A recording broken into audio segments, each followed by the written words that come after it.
If the next disruption hit Britain tomorrow morning, not a dramatic Hollywood disaster, just the quiet kind, a power cut that lasts 3 days, a fuel spike that doubles your weekly shop, a storm that knocks out your street for a week, could your household actually handle it without scrambling?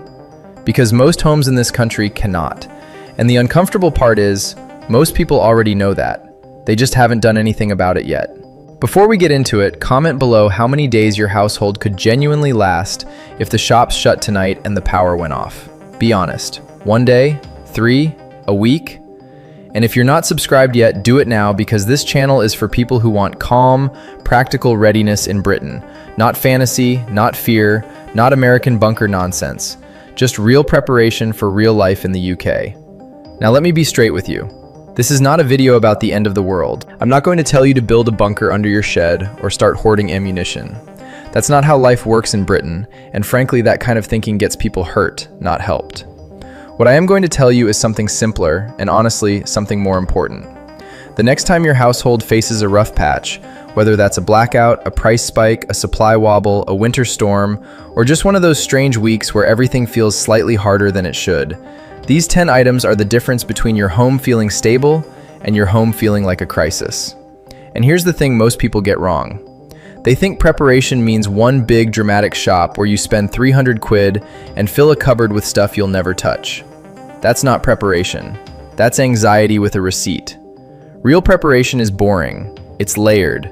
It's stuff you already use, just a bit more of it, organized a bit better, and thought through before you actually need it. So let's get into the 10 items every UK household needs before the next crisis hits. And for each one, I'll tell you what it is, why it actually matters in British life, and the mistake most people make with it. 1. Lighting that doesn't depend on the grid. This sounds so basic that most people skip it. And then the power goes off at 6:30 on a December evening, and suddenly the house is a trip hazard, the kids are scared, nobody can find anything, and someone's burning through their phone torch battery in the first 20 minutes. You want at least 2 decent torches, one by the bed, one by the front door, and you want spare batteries or a rechargeable plan that doesn't depend on the mains being on. The mistake people make is buying cheap torches that eat batteries in an hour or sit in a drawer for 2 years until the batteries have leaked and corroded the whole thing. Buy once, buy sensible, check it every few months, that's it. 2. A way to charge your phone when the power's out, because your phone is not just a phone anymore. It's your torch, your map, your news, your contact list, your bank, your entertainment, your children's sanity, and your connection to everyone who matters. When the power goes, your phone becomes the single most important device in the house, and most people will drain it within a few hours doing exactly what they shouldn't, scrolling for updates, leaving the screen on full brightness, playing videos to keep the kids quiet. So you need a power bank. A proper one, fully charged, kept somewhere you can grab it in the dark. And if you want to go one step further, a portable power station with a small solar panel is genuinely one of the smartest things a UK household can own right now. Not to run the whole house, just to keep the essentials ticking over quietly. Phones, a couple of low-watt lights, maybe a laptop. The mistake most people make is buying a tiny power bank that charges a phone once and thinking that's enough. Think in days, not hours.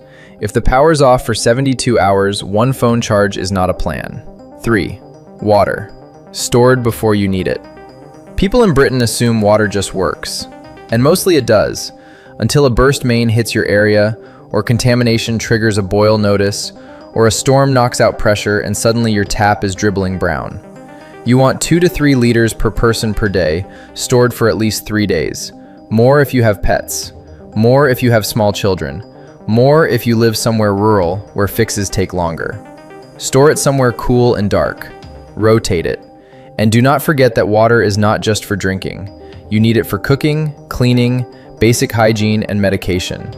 The mistake is thinking you'll just fill the bath when you hear a warning. By the time you hear a warning, so has everyone else, and pressure is already dropping. Store it now while nobody cares. 4. A water filter. Because stored water is step 1. Filtering is step 2. Sometimes the problem is not that there's no water, it's that you don't trust the water you've got. A decent gravity filter or a pump filter gives you options. Tap water during a boil notice, collected rainwater if things stretch longer, and peace of mind that whatever comes out of your tap is safe for your family. The mistake is buying one and never learning how to use it. Take it out of the box. Run it once. Know how long it takes. Know what it removes. Know where the spare filters are. A tool you've never tested is not a tool, it's a decoration. 5. A week of food you actually eat. Not emergency rations. Not freeze-dried astronaut meals. Not 20 tins of something your kids won't touch. Just 7 days of normal food your household already eats, bought a bit ahead, rotated through your normal cooking. Rice, pasta, oats, tinned tomatoes, tinned beans, cooking oil, salt, tea, coffee, long-life milk, biscuits, peanut butter, cereal, soup, sauces. Boring? Yes. Effective? Completely. Because the danger is not that food disappears forever. The danger is a rough week where prices spike, deliveries stall, shelves go patchy, and your household needs breathing room. A 7-day buffer means you don't join the scramble. You don't panic buy, you don't overspend. You eat normally while everyone else is fighting over the last bag of pasta in Tesco. The mistake is doing one massive, dramatic shop and then never touching it until it expires in the back of the cupboard 2 years later. Eat from it, replace it, rotate it. That's the whole system. 6. A safe way to cook without mains power. This is the one that catches British households out every single time. The power goes, people get hungry, and then someone starts improvising with a camping stove in the kitchen with all the windows shut, or lighting candles next to something flammable, or dragging a barbecue into the garage. That is how people get hurt. That is how carbon monoxide kills families. So you need a plan. A camping stove with proper ventilation. A Kelly kettle if you've got outside space. Or honestly, just a cold food plan. Sandwiches, crackers, tinned fish, peanut butter, cereal with long life milk.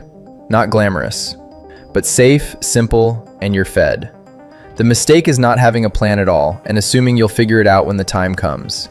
You won't figure it out calmly in the dark with hungry children asking questions. Figure it out now. 7. Warmth that doesn't need the boiler. A UK winter power cut strips the heat out of your home faster than most people realize. Within a few hours, the temperature drops noticeably. Within a night, it gets properly uncomfortable. Within 2 days, it gets dangerous for elderly people, small children, and anyone with health conditions. You want a decent sleeping bag per person, thermal base layers, thick socks, hats, and hot water bottles. And the strategy is simple. Pick one room. The smallest livable room in the house. Close the doors, layer up. Stay together. Heat the people, not the building. The mistake is assuming the heating will come back soon. Maybe it will. But if it doesn't, your family needs to be warm tonight, not hopeful. 8. A first aid kit plus a personal medication buffer. This is the boring one that nobody buys until someone's bleeding. You want plasters, antiseptic wipes, bandages, pain relief, blister care, tweezers, scissors, and any regular medication your household relies on with a sensible buffer built in. Not months of stockpile. Just enough that a disrupted week doesn't turn into a medical problem. Keep one in the house and one in the car. Know where it is. Check it twice a year. Replace what you've used. The mistake is buying a cheap kit, shoving it under the sink, and never opening it until 3 years later when half of it is expired and the plasters have lost their stick. 9. Cash. Actual physical cash. Because Britain has quietly become so dependent on card payments and phone payments that most people don't carry cash anymore. And that works perfectly right up until it doesn't. A power cut can kill card machines. A network outage can kill contactless. A cyber incident can freeze banking apps. And suddenly the only people buying anything are the ones with notes in their wallet. Keep a small amount of cash at home in mixed denominations. 20s, 10s, 5s, and coins. Not a fortune. Just enough to buy fuel, food, or essentials if digital payments stop working for a few days. The mistake is thinking this can't happen in modern Britain. It already has. Multiple times. And every single time, the people with cash in their pocket had options that the people without it did not. 10. A household information pack.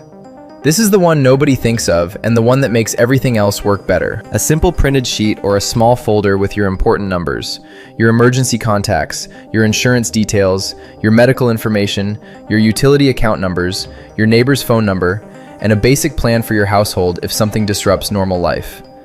Because when the power's out and your phone's dying and your head is spinning, you do not want to be trying to remember your gas provider's number from memory or searching for your insurance documents in a dark cupboard. Print it. Laminate it if you want. Keep it somewhere everyone in the house knows about. The mistake is keeping everything digital and assuming you'll always have access to it. You won't. Paper doesn't need charging. Paper doesn't need Wi-Fi. Paper just works. So those are the 10 items. Lighting, phone power, stored water, water filter, a week of food, a cooking plan, warmth layers, first aid and meds, cash, and a household information pack. None of them are expensive. None of them are extreme. None of them require you to change your life or become someone you're not. They just require you to take one quiet afternoon and get your house in order before the next time something goes sideways. And here's the part that matters most. If nothing happens, you've lost absolutely nothing. You've got a better stocked house, a clearer head, and a more organized home. But if something does happen, if the power goes, if the prices jump, if the shelves go patchy, if a storm rolls through and your street goes dark for 3 days, you will not be the household scrambling. You will not be the family panicking at the petrol station. You will be the house that stays calm, stays warm, stays fed, and stays quiet, while everyone else wishes they'd done this sooner. That's not paranoia. That's just being a grown-up in a country that's getting less predictable by the month. If this helped, smash like, subscribe, and comment below which of these 10 you're sorting first. And if you want the exact gear and items I personally recommend, the full kit list is linked in the description. Go through it calmly, pick off what you need, and build your setup properly. No drama, no rush, just quiet, boring, adult readiness. And if you enjoyed this, click the video on screen now about what the first 72 hours of a real UK crisis actually looks like, and what most families get wrong. Click it, and I'll see you over there.